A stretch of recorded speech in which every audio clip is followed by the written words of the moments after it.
ඉතින් කොහොමද ඔයාලට? ඔයාලා හොඳින් සතුටින් පරිස්සමින් ඇති කියලා මම හිතනවා.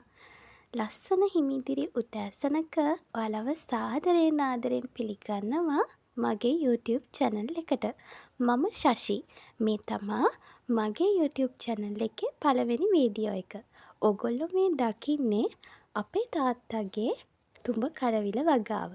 ඉතින් මම මේ වීඩියෝ එකෙන් ඔයගොල්ලන්ට අරන් එන්නේ අපේ තාත්තගේ තුඹ කරවිල වගාව ගැන. ඉතින් නොදන්න කෙනෙක්ට දැනගන්න පුළුවන් මේ වීඩියෝ එකෙන් තුඹ කරවිල වගාව ගැන. මේ තුඹ කරවිල වගාව පවත්වගෙන යන්නේ අපේ තාත්තා. ඉතින් ගොඩ කාලයක් තිස්සේ තුඹ කරවිල වගා කරනවා අපේ තාත්තා.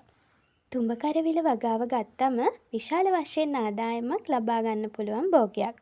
මේ භෝගය ලංකාවේ වියලි කලාපයේ වගේම වයඹ සහ සබරගමු පළාත්වල දක්නට ලැබෙන භෝගයක්. මේ භෝගයේ ආයුර්වේද ගුණ ගත්තහම ආයුර්වේදීය හා ඖෂධීය ගුණ ගැන කතා කරනකොට ප්‍රාණජීව වැනි තෙල් සහ අරිෂ්ට නිෂ්පාදනය කරන මේ තුඹ කරවිල යොදා ගන්නවා. ඒ වගේම තුන්දොස් සමනය කරන ඉතාමත් හොඳ ආහාරයක්. මල්, ලපටි රිකිලි, කොළ ඖෂධ වලට ලබා ගන්නවා. ඒ වගේ යුෂ. ඒ වගේම බෝන වන රෝගයක් වන අපි කවුරුත් වැඩි වශයෙන් දන්න දියවැඩියාව සමනය කරන්න පුළුවන්. අධිරුධිර පීඩනය පාලනය කරනවා. දද, කුෂ්ඨ, සමේ ඇතිවන ආසාදන තත්ත්වයන්ට මේ තුඹ කරවිල යුෂ භාවිතා කරනවා.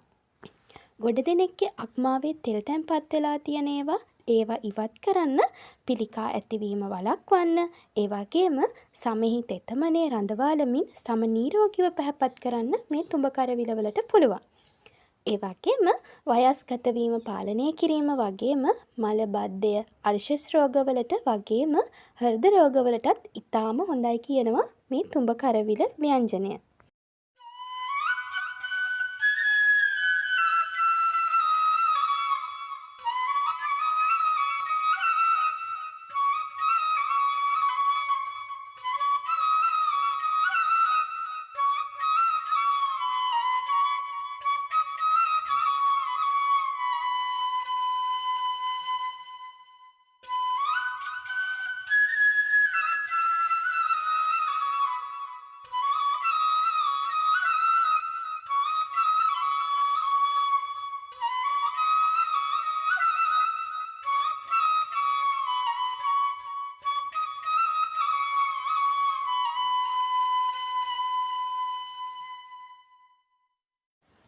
ඉතින් අපි දන්නවා ගොඩක් ශාකවල එකම ගහේ එකම මලේ ස්ත්‍රී කොටස් සහ පුරුෂ කොටස් පිහිට වෙලා තියෙනවා.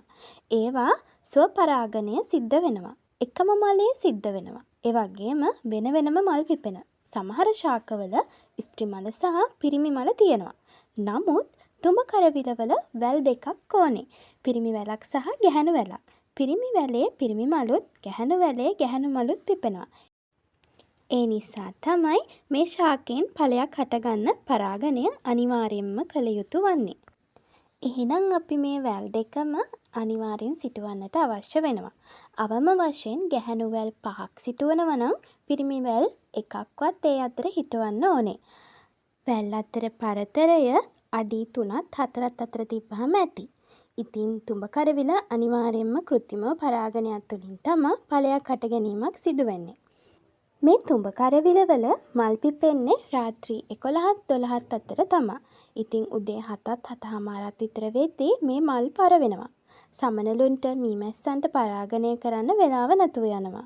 වාණිජ වශයෙන් තුඹ කරවිල වගාවක් කරනවා නම් ලොකු කැපකිරීමක් කරන්න ඕනේ. උදෙන්ම නැගිටලා මල් පර වෙන්න කලින් මේ පරාගණ කටයුතු සිදු කරන්න ඕනේ. දැන් ඔයාලා මේ දකින්නේ පිරිමි මලක්. මේ පිරිමි මලේ කලංකය වෙනස්. ගැහැණු මලත් එක්ක සාපේක්ෂව. මේ කලංකය ඔයගලන්ට පේනව නේද? පරාග තියෙනවා. යට මණි පත්‍ර තියෙනවා. ඉතින් පිරිමි මලයි ගැහැණු මලයි අඳුරගන්න ලේසි. මං ඊළඟට ඔයාලට පෙන්නන්නේ ගැහැණු මලක්.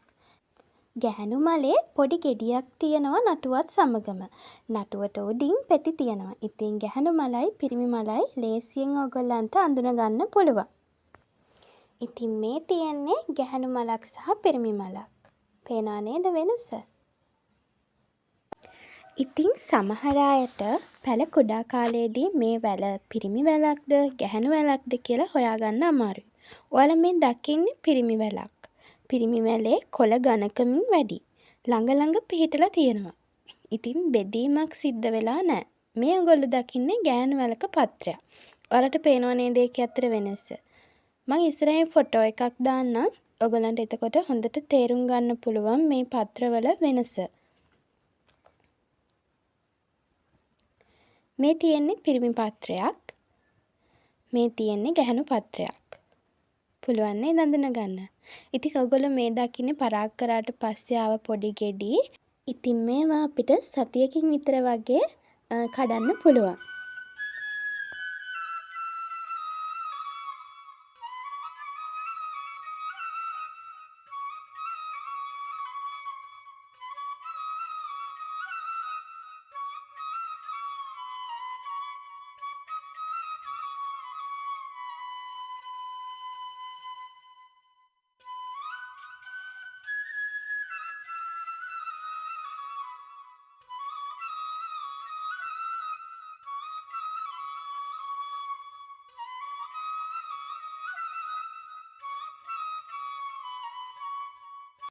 බීජ පැළ කරනවට වඩා ඉක්මනට අතුරිකිලි පැළ කිරීම තුළින් ඉක්මනට පැළයක් ලබා ගන්න පුළුවන්.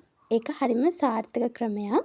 ඉතින් ඕගොල්ලන්ට මේ පේන්නේ අපේ තාත්තා කොහොමද පැළයක් ලබා ගන්න අතු කෑල්ලක් කපන්නේ කියලා. ඔය වගේ අත්තා මෙහෙම ගත්තා. මෙහෙම කැපුවා. මෙහෙම කැපුවා. මෙහෙම කැපුවා. එහෙම කැපුවා. පැළයක් හදාගන්න ගත්තා. මෙතන යනකම් යට කරනවා. අපේ වගාවේ අස්වැන්න නෙලා ගන්න තමයි අපි දැන් මේ ලෑස්ති වෙන්නේ.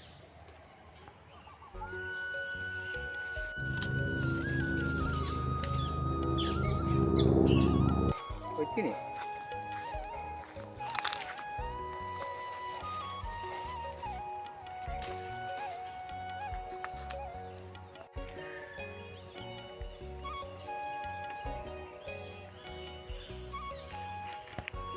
ඉතින් මේ තියෙන්නේ අද අපි කඩපු තුඹ කරවිල අස්වැන්න. ඔගොල්ලොත් මේක වාණිජ භෝගයක් විදිහට වගා කරන්න කැමති නම් අපෙන් ඕගොල්ලන්ට පැළ ගන්න පුළුවන්. ඉතින් මම මේ වීඩියෝ එක පල්ලහින් දුරකථන අංකයක් දාන්නම්. ඔගොල්ලන්ට WhatsApp පණිවිඩයක් මගින් තොරතුරු ලබා ගන්න පුළුවන් කොහොමද තුඹ කරවිල පැළ ගන්න කියලා.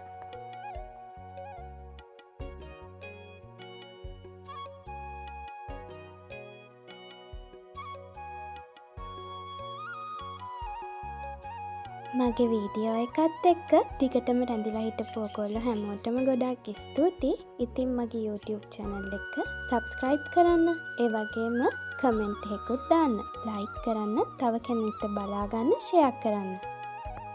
තුඹ කරවිල වගාවේ මූලික දැනුමක් ඔයගොල්ලෝ ලබා ගන්න ඇති කියලා මම හිතනවා. ඉතින් ඊළඟ වීඩියෝ එකකින් තුඹ කරවිල ව්‍යංජනයක් රසවත් විදිහට හදාගන්නේ කොහොමද? ඒ වගේම තුඹ කරවිල වගාවක් පටන් ගන්න කෙනෙක්ට පස් මාධ්‍ය සකස් කර ගැනීමේ තැන ඉඳන් පොහොර යොදන ආකාරය ගැනත් මම වීඩියෝ එකකින් ගේන්න බලාපොරොත්තු ඉන්නවා. ඉතින් මගේ YouTube channel එකත් එක්ක දිගටම එකතු වෙලා ඉන්න කියලා ඔයගොල්ලන්ට ආරාධනා කරනවා. ගිහින් එන්න යාළුවනේ. තෙරුවන් සරණයි ඔයාලට.